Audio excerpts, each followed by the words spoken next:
Thank you for watching, liking, commenting, sharing, and subscribing right now.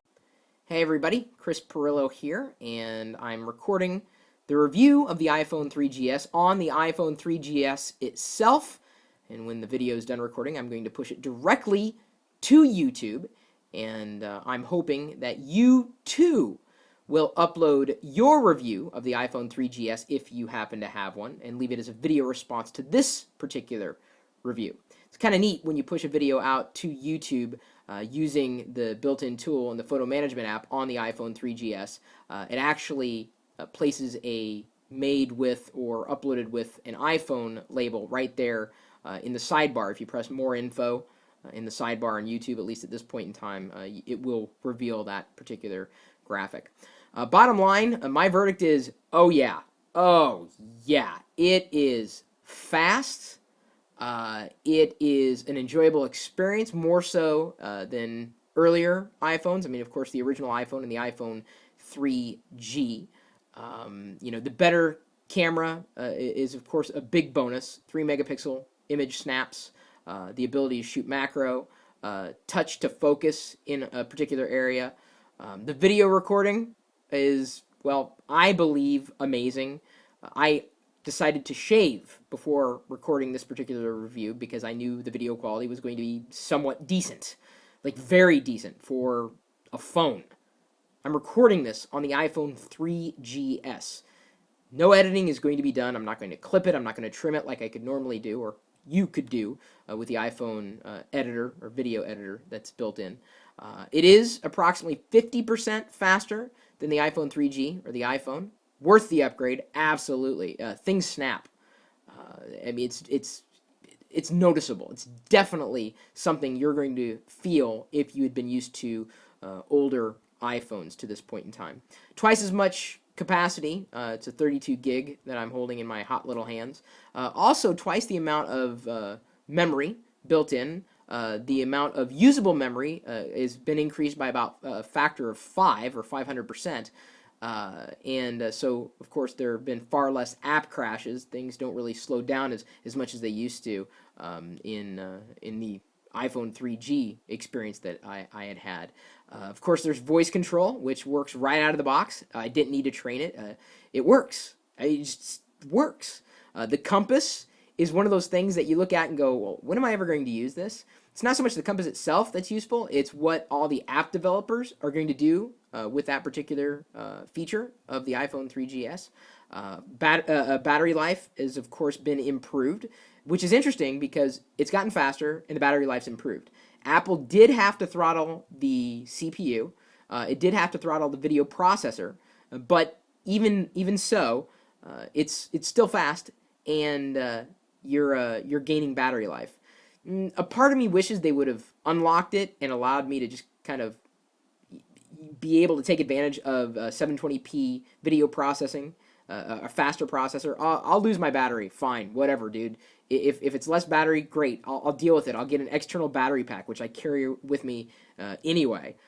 I would rather have a fast phone, but that's just me. Apple made the decision, and I have to say that I agree with the decision that they made. Another thing that many people haven't been pointing out with the iPhone 3GS is that it has the same form factor as the iPhone 3G, which means you don't have to buy new accessories. As a matter of fact, right now I've got an in-case iPod/iPhone case that is kind of cupping the back of the iPhone, something that I had for the iPhone 3G for a while, and pulled it out of the closet just now because I couldn't wait to use it again. Let's see here, what else? What else do I like about the iPhone 3GS? It's the iPhone. I mean, I cannot say enough about it being something I would never have expected, and despite it not having every feature that I would want, it's still exceeding my expectations, which admittedly weren't that high, having dealt with smartphones for years. I'm very much glad to have upgraded from the 3G to the 3GS. I'm going to be lending my iPhone 3G to a friend who's been a Windows Mobile advocate, and I'm going to let them use it for a while, and maybe we'll see if they're going to switch as well, if they'll see the light. To me, it's the iPhone and everything else. It's It's even about 11% faster than the Palm Pre. So it's quite comparable. Of course, I could go into the iPhone OS 3.0, but I'll save that for yet another video. I've probably said a lot to this point. No matter, paid for it with my own money. Will eventually be selling my iPhone 3G on sellforcash.com or directly to my friend or potentially eBay. I don't know. I'll recoup my costs pretty quickly. I'm not that worried about it.